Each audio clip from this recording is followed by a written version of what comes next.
There was a man named Arav who had spent his life in constant pursuit of success, always measuring himself against others, always comparing, always competing.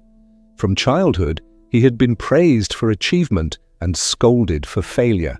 Over time, the praise became a lifeline, and the fear of failure became a shadow that followed him everywhere. He believed that happiness lay in recognition, in winning, in proving himself. Yet no matter how much he achieved, the emptiness inside him grew. Arav's days were filled with relentless striving. Meetings, presentations, accolades and awards, each carefully pursued, each carefully curated. People admired him, envied him, and respected him.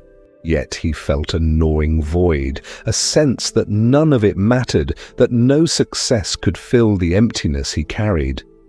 Nights were the worst.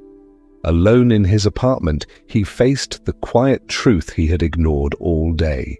He had never asked himself what he truly wanted, only what he thought he should want. One evening, after yet another day of achievements that left him hollow, Arav walked through the city streets, lost in thought.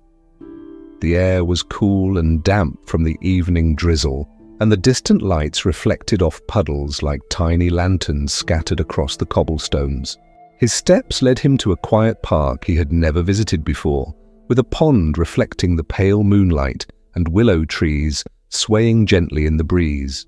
By the water's edge, an old man was sitting on a simple wooden bench, feeding small fish that gathered eagerly at his feet. There was a calmness about him, a serenity that seemed to radiate without effort. Arav felt drawn to him, curious despite the unease gnawing at his chest. "You seem burdened," the old man said, looking up without surprise.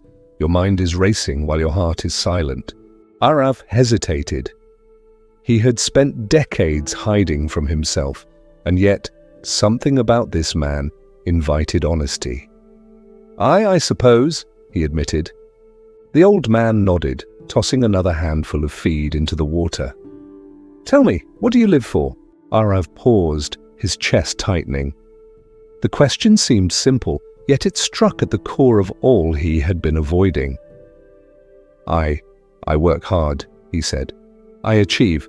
I succeed. Isn't that what life is about?" The old man smiled, but there was no amusement in it, only gentle wisdom. "And yet, do you feel alive? Do you feel joy that cannot be measured in accolades or applause? Or do you merely survive, chasing shadows that you believe are happiness?" Arav's heart sank. For the first time, he recognized the truth he had buried. All the accolades, all the praise, all the recognition, none of it had ever truly fulfilled him. He had been chasing a mirage, thinking it was a destination. The old man leaned closer, his eyes calm but penetrating. Men often mistake doing for living, achievement, for purpose. They build lives of motion without direction, noise without meaning. The emptiness you feel is the echo of a life not truly chosen, a heart ignored. Arav felt tears prick at the corners of his eyes. He had always been afraid to ask himself these questions. To confront the void was terrifying, yet strangely liberating. "Then what should I do?" he whispered. "Look inward," the old man said. "Not for advice, not for answers from others, but for your own truth. What moves you, what fills your heart without expectation, without judgment, without comparison, that is where life begins." Arav sat in silence, gazing at the rippling water, listening to the whisper of the wind, feeling the cool air against his skin. For the first time in years, he allowed himself to be still. Thoughts came, tangled and hesitant, memories of moments when he had felt genuine joy, playing as a child, helping someone in need, laughing with friends without pretense. These moments had always been fleeting, dismissed as trivial, but now he saw them as seeds of truth. Over the following weeks, Arav began to experiment. He took walks without a destination, spoke to strangers without an agenda, and revisited hobbies he had abandoned in the pursuit of success. Each act felt unfamiliar and uncomfortable, yet liberating.